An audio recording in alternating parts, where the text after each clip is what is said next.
네, 저는 대학교 졸업하고 경제학 공부를 하려고 미국에 유학을 갔다가 거기에서 학위는 못했지만 이제 박사학위 과정을 수료를 하고 세계은행에 들어가서 한 5, 6년 일하다가 96년에 돌아와서 한국에 돌아와서는 삼성전자에 갔다가 미국계 컨설팅 회사도 갔다가 다시 또 삼성증권 그 이후에는 회사를 하도 다녀가지고요. 우리 금융지주, 우리 증권 이런 곳들을 다 다녔습니다. 그래서 전체적으로는 금융권 생활을 많이 한 편이고 금융권 중에서는 드물게 은행, 증권, 보험을 다 겪어봤고 제조업 경험도 조금 있고 컨설팅 경험도 있고 그렇습니다. 그렇게 하다가 2007년 말에 회사를 다니느라고 너무 앞만 달리는 것 같아서 좀 쉬었다가 컨설팅을 개인적인 컨설팅업을 하고 있다가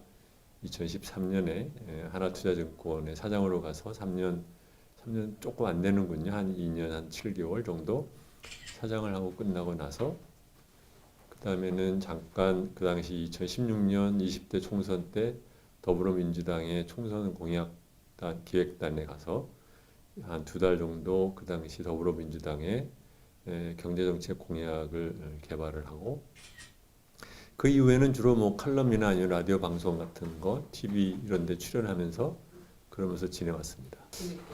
그러니까 우리나라의 민주주의가 87년에 대통령을 직선하는 것으로만 바뀌었지만 그 이후에 전체적인 권력의 구조상 또는 그 권력에 들어가는 그 선출 방식에 있어서는 그렇게 개선된 게 별로 없습니다.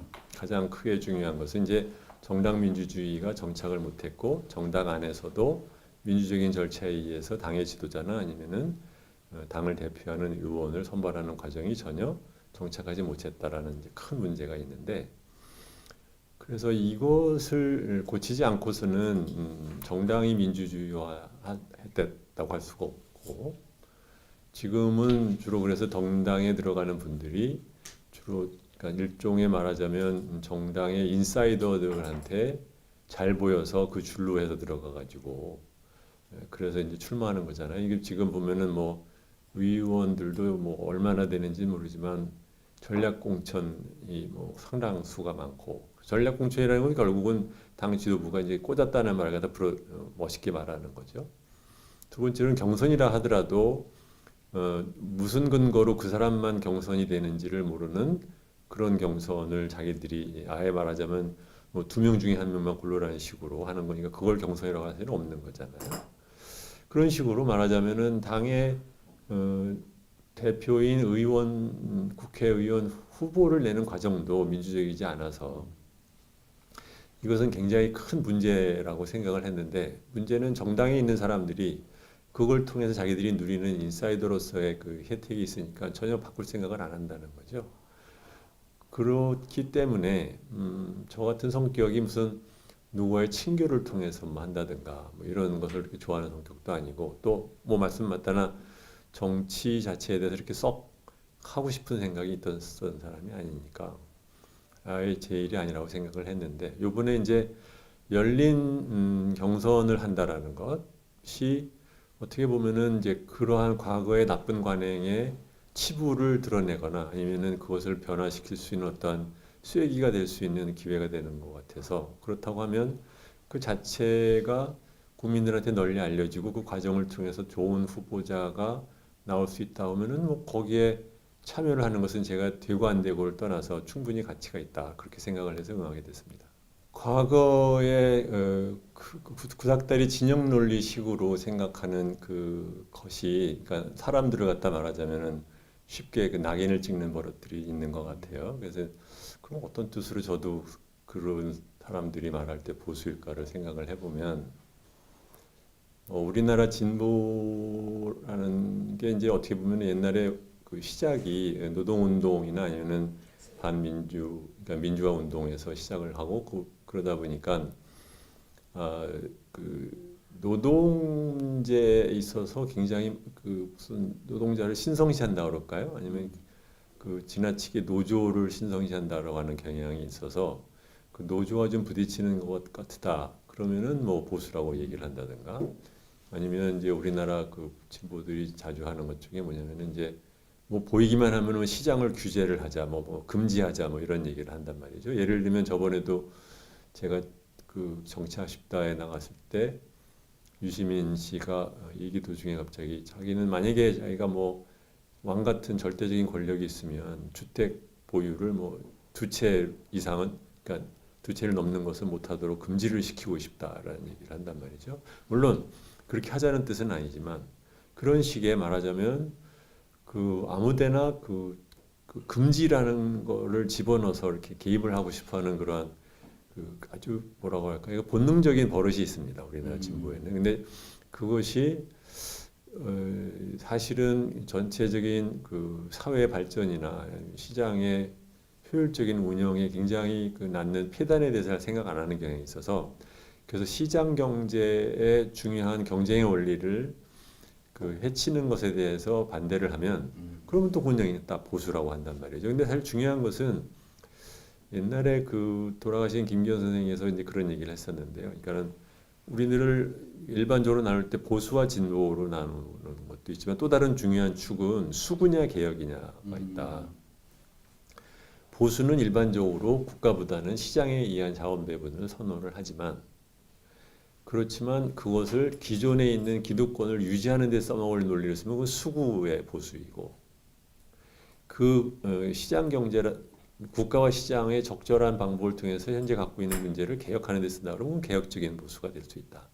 보수 역시, 그러니까 개혁 진보 역시 기존에 있는 어떤 뭐 노동 대기업 노조라든가 이런 사람들의 이익을 보호하려고 만들면 그건 수구적인 진보다. 그거보다는 전체적인 그 사회에서 우리가 궁극적으로 추구하는 것이 약자의 보호라든가 뭐 부의 불평등 이런 것을 하는 데 있어서 그것이 필요하다면 언제든지 기존에 있는 논리를 깰 수 있어야 되는데, 그런 것이 계획적인 진보라는 거죠. 그런 면에서 사람들은 이제 자기의 좁은 그 또는 과거의 시각에서 그 과거 그 노동운동이나 그 운동권 논리에 좀 벗어나는 사람은 무조건 다 그건 너는 진보가 아니야. 이게 진보가 마치 무슨 저 낙인처럼 뭐 대단한 훈장이나 되는 것처럼 서로가 진보라고 싸우는, 그래서 뭘 할 건지는 얘기를 안 하는 그러한 그 관행의 그 여파가 저한테도 영향을 주는 건 아닌가.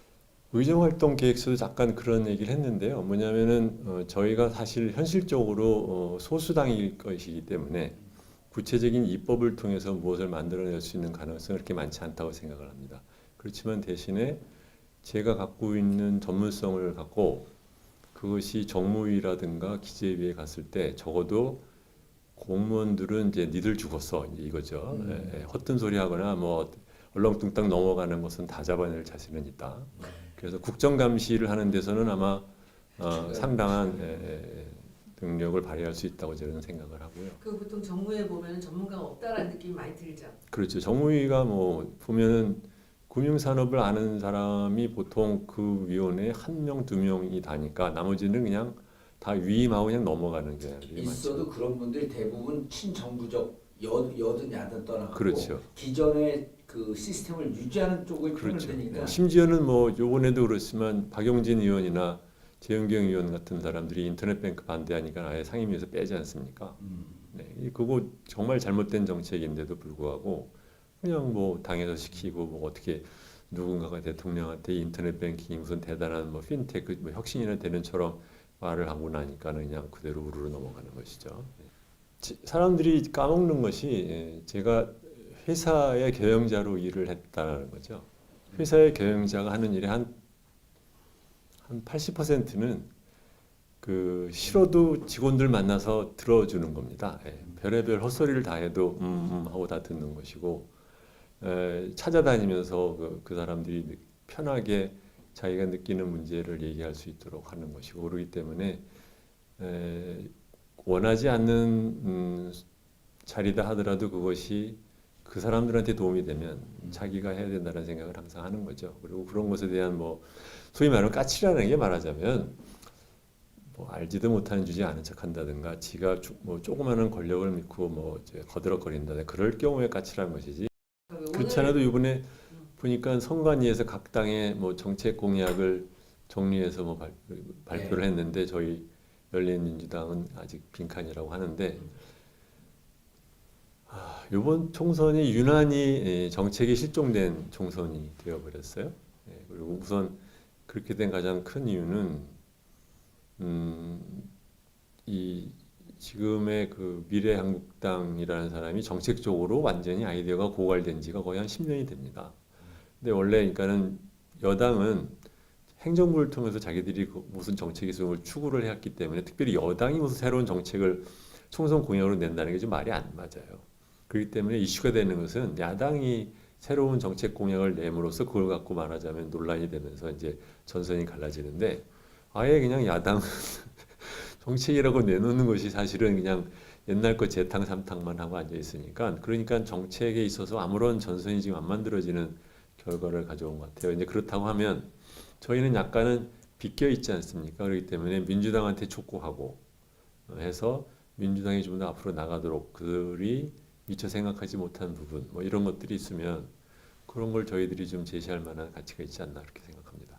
그거는 뭐 정치적인 공약이기 때문에 제가 이렇게 판단하기는 좀 어렵고 저는 아무래도 기본적으로 경제 전문가지 뭐 그런 것이 있죠. 근데 다선에 대한 제안이 나오는 거를 잘 생각해 보면 그것이 근본적으로 어디에 있느냐면 그것은 지역구에서의 당내 민주주의가 결핍되어 있기 때문에 기득권자를 뚫고 나올 수 있는 방법이 없다 보니까 아예 금지라는 식의 이제 말하자면 하는 거잖아요. 그러니까 근데 물론 다른 나라들도 당내 민주주의가 활달한 나라에서도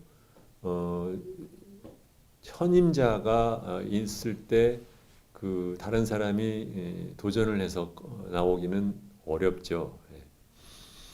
그러면 그럼에도 불구하고 그 사람들은 이제 다선에 대한 제한 문제 같은 얘기를 안 하는 이유가 뭘까를 생각을 해보면 또 한편으로는 우리나라 국회의원들이 다른 나라에 비해서 지나치게 많은 권력을 누리다 보니까 그러다 보니까 사람들이 더욱더 오래 버티려고 하는 이유 또는 뭐 다른 사람이 그만큼 갖고 있는 불만 뭐 이런 것들이 있지 않을까 싶습니다. 그래서 이것은 막 한국의 그러니까 당내 민주화라는 문제가 어떻게 해결하는가랑 같이 가는 거라서 이론적으로만 말할 수 없는 것이고 거기에 대한 또 정치적인 유권자들의 수용도가 어떻게 되는지도 제가 잘 몰라서 그거는 제가 딱히 뭐라고 못하겠네요. 문제가 될 만한 개인사를 생각을 해봤는데 옛날에 2004년에 5년인가요?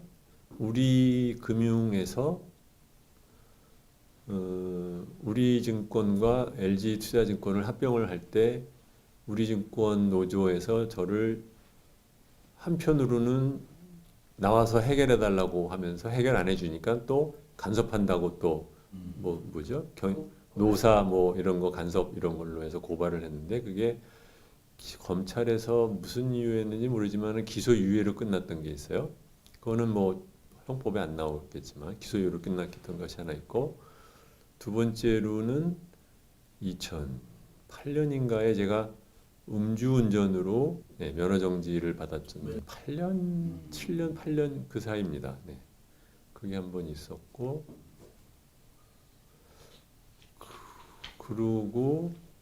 그리고 개인 가족사로는 제 아들이 2005년인가에 외국에서 태어나서 이제 이중국적자였는데 2005년에 그 국적법 바뀔 때 그때 한국 국적을 포기를 했습니다. 그래서 지금 외국인 학교를 다니고 대학교를 미국 가서 미국 사람으로서 살고 있고 지금 30이 넘었는데 뭐 2008년에 간 이후 한 번도 지금 한국에 돌아오지 않고 미국에 살고 있습니다. 근데 그렇게 된 이유는 그 친구가 한국 사회에 적응을 못해서 한국말 배우는 걸 거부를 하고 학생들과 잘 못 어울려서 조금 외톨이로 살아서 도저히 한국에서 살 수가 없을 거라는 게 뻔해서 아예 그럴 거면 자기가 결국은 미국 가서 살 거니까 미리 정리를 하자는 뜻에서 이제 그때 15살 때 정도의 국적을 포기를 했고요. 그리고 또 하나가 있다고 하면 그리고 제 딸이 그 다음에 둘째가 이제 딸인데 이 친구도 마찬가지로 얘는 이제 보딩을 미국에서 다녔고 한국 대학교도 미국에서 다녔고 정치학을 공부를 했는데 졸업하고 나서 미국에서 취직을 할 줄 알았더니 한국에서 잠깐 좀 같이 살고 싶다고 해서 한국에 들어왔는데 아무런 연고도 없고 그동안에는 한국말은 제대로 다 합니다만 그래서 당시 제 친구인 박선수 의원한테 얘기를 했는데 인턴 자리 혹시 비어 있느냐 그랬더니 자기네들이 인턴을 안 쓴다고 하더라고요. 없었다고 마침 그 자리가 비어 있다고. 그래서 이거 내 딸이 인턴 취직하는 것이 반칙이냐?